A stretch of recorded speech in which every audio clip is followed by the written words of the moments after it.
Cheat leg right.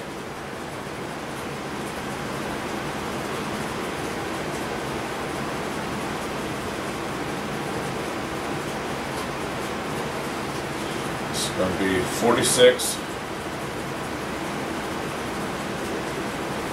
pass or 46 play action pass.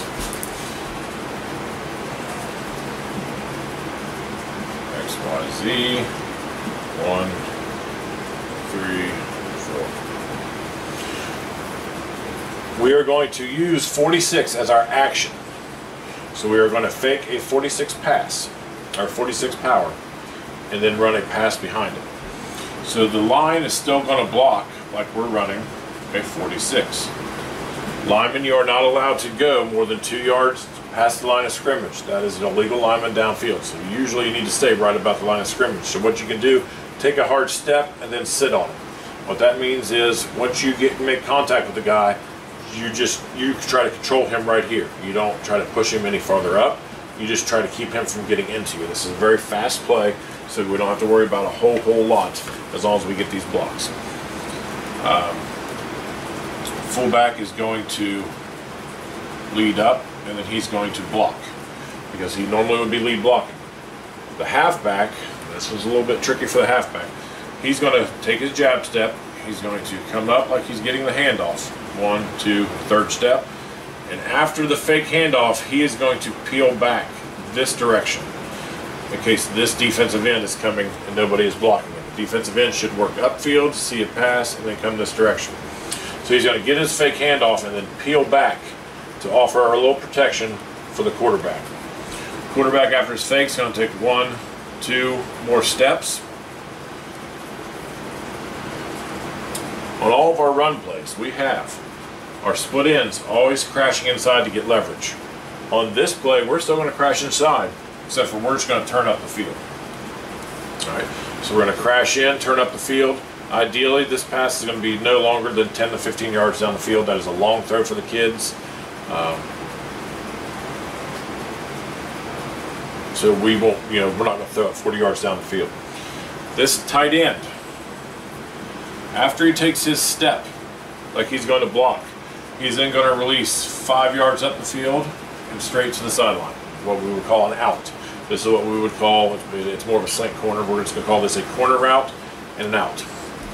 This split end crashes hard like he always does inside, and then he's just going to drag across the middle of the field at about 5 to 7 yards. The way this is going to happen, there's going to be, if we get the time, most defenses are going to have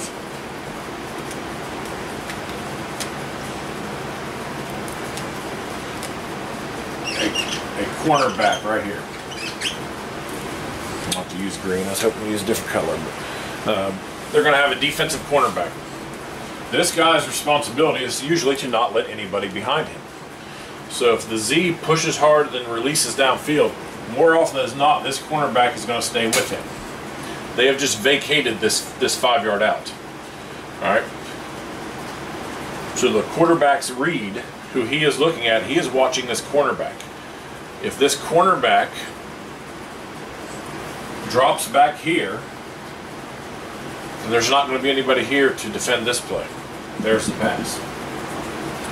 If the cornerback stays down here low, then that means he's waiting for a safety to come over top to support this play. We already have a leverage on him towards the sidelines. So if the cornerback bites short, our throw is now the corner. If this cornerback drops back, our throw is the 5 yard out to the tight end. Since this will be off play action, this outside linebacker is going to have to take a step forward to honor the run. By him taking that step forward is going to allow our defense or our tight end to have what we would call leverage on his hip, meaning he's already towards the sidelines. So at this point, all our tight end is doing is running away from the only guy that can cover him. The cheat leg right, 46 pass. It's basically just a play action pass. And then, of course, if none of this is there, the quarterback always has the option for this drag at about 5 to 7 yards. So our read is the cornerback. We either throw here or here. And then we look to here. If that's not available, this isn't available, the quarterback tucks the ball and runs. Cheat leg right, 46, play action pass.